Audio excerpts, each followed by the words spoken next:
యుద్ధం కొనసాగుతూనే ఉంది. Iran versus America plus Israel. ఈ నేపథ్యంలో ఇరాన్కి ఎంత నష్టమైందో అంత లాభం కూడా చేకూరుతుంది. హర్మూజ్ జలసంధి మీదుగా ఏవైతే క్రూడ్ ఆయిల్కి సంబంధించినవి కానీ గ్యాస్ సంబంధించిన నిక్షేపాలకు సంబంధించిన షిప్స్ వెళ్తున్నాయో వాటన్నింటి కూడా వసూలు చేస్తుంది. కేవలం అమెరికా మిత్ర దేశాలు, ఇజ్రాయెల్కి సంబంధించిన దేశాలకు సంబంధించిన షిప్స్ తప్ప మిగతా అన్ని షిప్స్కి అన్ని వాటికి కూడా పెర్మిషన్ ఇస్తూ వాళ్ళ దగ్గర ట్యాక్స్ కూడా వసూలు చేస్తుంది. మరోవైపు అమెరికా కొన్ని షరతులు విధించింది. ఇరాన్ రివర్స్లో 15 షరతులు విధించి ఈ విధంగా స్టేట్మెంట్ ఇస్తుంది. అయితే దీనికి ట్రంప్ బీభత్సంగానే కౌంటర్ వార్నింగ్ ఇచ్చారు. అదొకసారి ఇక్కడ వార్త చూద్దాం. ఇరాన్ ఒప్పందానికి రాకుంటే ఖర్గ్ను పేల్చేస్తాం.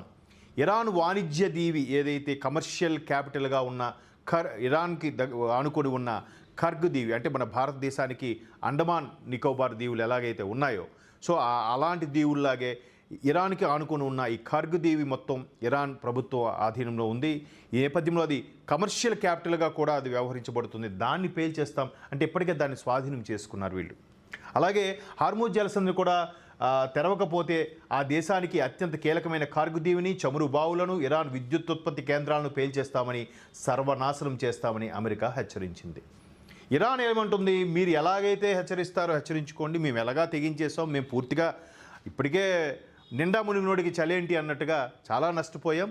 ఈ నేపథ్యంలో మీరు ఏం చేసుకుంటారో చేసుకోండి, మా షరతులు అయితే ఇవి. ఎందుకంటే యుద్ధం మేము ప్రారంభించలేదు, మా నుంచి మీకు యుద్ధం రాలేదు, మీరే మా మీద అటాక్ చేశారు, మేము పోతే పోతాం, మాతో పాటు 10 మంది తీసుకుపోతాం అనే కాన్సెప్ట్లో ఇక్కడ ఇరాన్ వ్యవహరిస్తుంది. ఒక్కసారి ఆ వార్త చూద్దాం.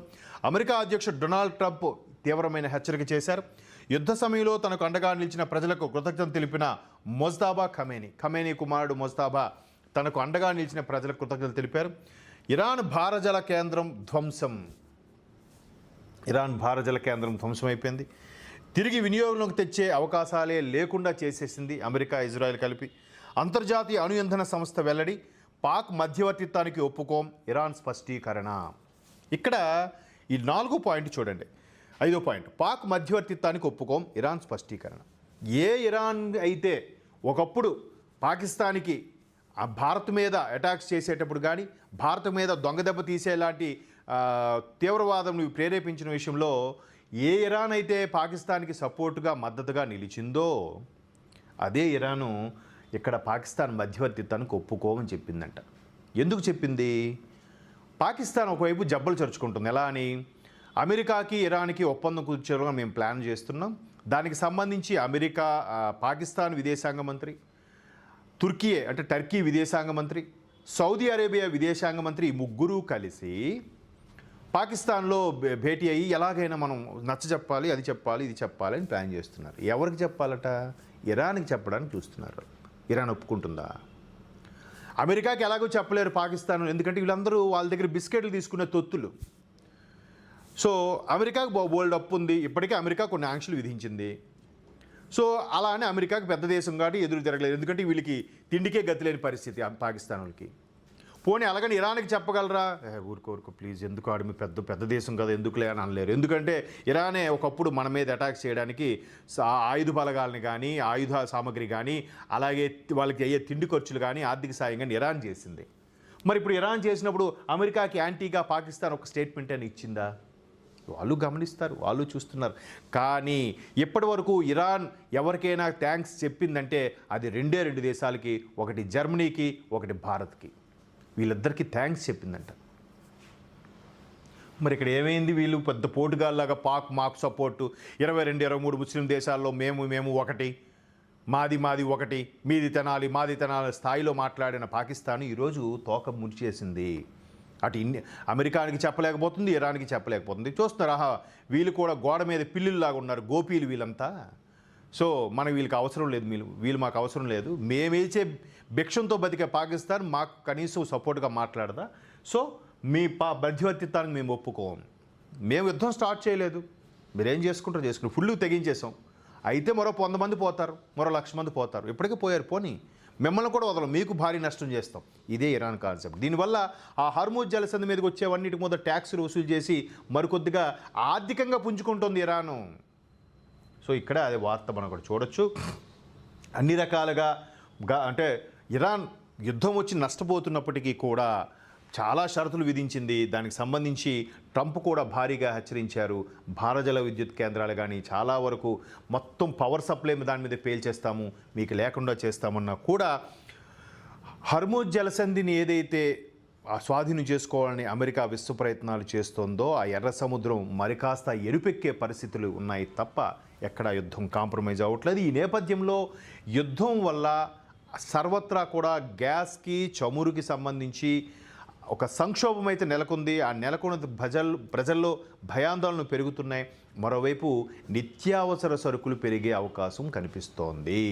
రేపో మాపో కేంద్ర ప్రభుత్వం కూడా ఆయిల్ రేట్లు పెంచుతారు అంటున్నారు. కాకపోతే ఆయిల్ రేట్లు పెంచకుండా ఇప్పటికే చర్యలు తీసుకుంటున్నారు. ఎందుకంటే తగ్గించాల్సింది పోయి ఇప్పుడున్న పరిస్థితుల్లో ఇంకా తగ్గించకుండా అదే స్టేబుల్గా ఉంచే ప్రయత్నంలో భారత ప్రభుత్వం ముందుకెళ్తుంది. అదే ఇక్కడ వాస్తవం మన వార్తగా మనం చూడొచ్చు. ఒక హేతుబద్ధమైన సరికొత్త మరింత హేతుబద్ధ ప్రభుత్వంతో అమెరికా చర్చ జరుగుతుంది. ఈ చర్చలో గొప్ప పురోగతి కనిపిస్తుంది. ఒకవేళ ఏదైనా కారణం చేత ఒప్పందం త్వరలో కుదరకపోతే కుదిరే అవకాశం అయితే ఉందట. వాణిజ్యకర కార్యకలాపాల నిమిత్తం హార్మూజ్ జలసంధి తక్షణం తెరుచుకోకపోతే మేము ఇంతవరకు తాకని విద్యుత్ ఉత్పత్తి కేంద్రాలను, చమురు బావులను, కార్గు దీవిని ఉప్పునీటి మంచినీరుగా మార్చే అన్ని డీశాలినైజేషన్ కేంద్రాలను పేల్చివేసి పూర్తిగా నాశనం చేసి ఇరాన్లో మా గొప్ప బసను ముగిస్తాం. అంటే వాళ్ళకి బావులు, చమురు బావులు ఎక్కువ కాబట్టి ఉప్పు నీటిని మంచినీటిగా మార్చుకునే యంత్రాలతో వాళ్ళు ఇప్పుడు జీవనం సాగిస్తున్నారు. ఇప్పుడు Dubai, Arab countries, Gulf countries కూడా అదే కాన్సెప్ట్ నడుస్తుంది. సో అటువంటివన్నీ కూడా పేల్చేస్తామని ఇంకా ట్రంప్ అంటే ఏదైతుందని అని వాడు తెగించేశాడు అనుకోండి, వాడు అసలే దుర్మార్గుడు. వాడు ఏదో ఒకటి చేస్తాడు. ఎందుకంటే డబ్బున్న దేశం కాబట్టి వాడికి పోతే పోయిందిలే, గానుగులో గరిటెడు పాలు పోయినా ఏముందిలే అనే కాన్సెప్ట్లో ఉన్నాడు. అఫ్కోర్స్ వాడికి నష్టం భారీగా ఉంది. అయితే గత 47 ఏళ్ల భీకర పాలనలో ఇరాన్ అత్యంత క్రూరంగా చంపేసిన అమెరికన్ సైనికులు, ఇతర మరణాలకు ఇది ప్రతీకారమని వివరించారు. ఇరాన్ ఎక్కడెక్కడైతే అమెరికాకి గూఢచారులు పనిచేసే వీళ్ళని చంపేసింది పట్టుకొని అవన్నింటి కూడా కసి తీర్చుకుందామని చెప్తున్నారు. ఇరాన్లో ఇది చాలా పెద్ద రోజు. ఆ దేశంలోని చాలా కాలంగా వేచి చూస్తున్న అనేక లక్ష్యాలను ప్రపంచంలోనే అత్యుత్తమైన, అత్యంత శక్తివంతమైన మా గొప్ప సైన్యం తుడిచిపెట్టింది. సో ట్రంప్ కూడా ఎక్కడ తగ్గట్లేదు, బీరాలు పోతున్నాడు. యుద్ధం ఇప్పుడప్పుడే మూసేలా కనిపించట్లేదు. ఇరాన్ కూడా ఒకవేళ తుర్కీయే, పాకిస్తాను, సౌదీ అరేబియా చర్చల కోసం మాట్లాడుతున్నా కూడా మీ మధ్యవర్తిత్వం మాకేం అవసరం లేదు, మీ పని మీరు చూసుకోండి, మూసుకొని దుబ్బేయండి అని చెప్తోంది. సో ఈ నేపథ్యంలో యుద్ధం అప్పుడే సమసిపోయేలా కనిపించట్లేదు. ఇరాన్ కూడా మొండి వైఖరితో వెళ్తుంది. అమెరికా డబ్బున్న అహంకారంతో ముందుకెళ్తుంది. దీని పర్యావసానం ప్రపంచ దేశాలన్నిటి కూడా సంక్షోభంగా దారితీస్తుంది. చూద్దాం. ఇదంటే ఎంత విపరీత కాలాలు, విపరీత బుద్ధులు అంతే.